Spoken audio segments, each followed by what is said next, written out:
Something that kind of bummed me out today, Dave.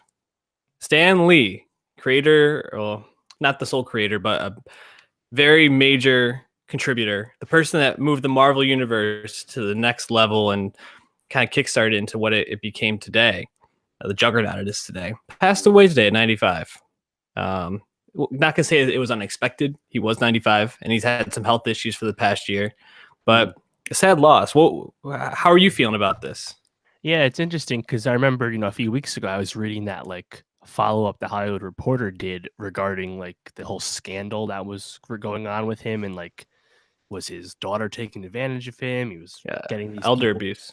right, and all these people that were in his life, and he was getting rid of them, and but during that interview they explained that he doesn't hear that well anymore. He's more soft spoken, things like that. So you could tell he wasn't like Mhm. as spry as he's looked in past cameos, let's say. But yeah, 95. I mean, shit. He was born in the fucking 20s. Dude lived a Yeah, long life. It's pretty wild. yeah, and it's pretty crazy that he was still appearing in all these movies. And I know that they shoot his cameos in bunches, so it's not like he's going to every set and It's flying around half the a day world of for these. shooting. Exactly, if that. But he was still, I mean, still the face, still well renowned. Obviously, not really contributing that much to the stories anymore.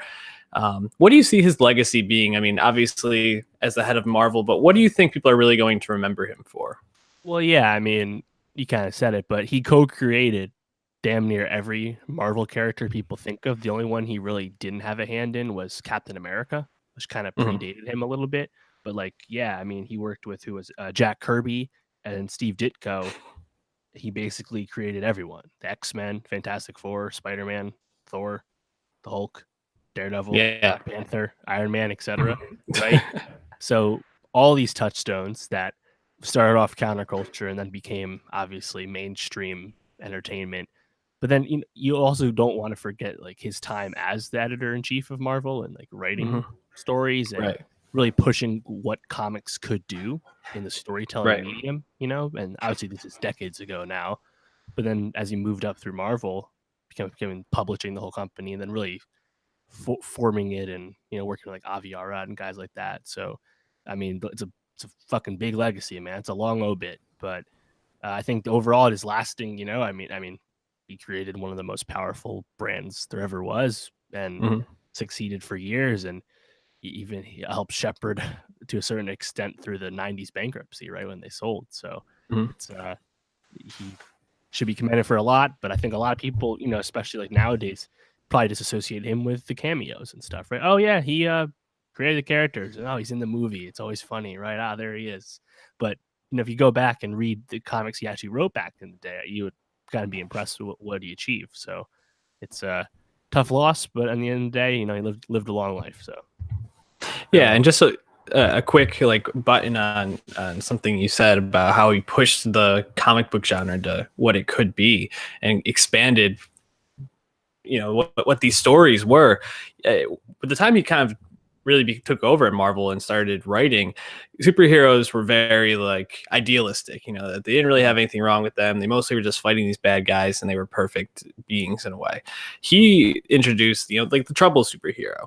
The I think the first one was Spider-Man, and he was worried about having dandruff and what people were going to think of him with that, which seems silly, but for the time, late 60s, early 70s, it was a big change. And that's what's made these characters so interesting now, is that they are complicated and they are complex and they have motives and they have struggles just like other people, and it made them a lot more relatable. I think they one of the things I read talked about this.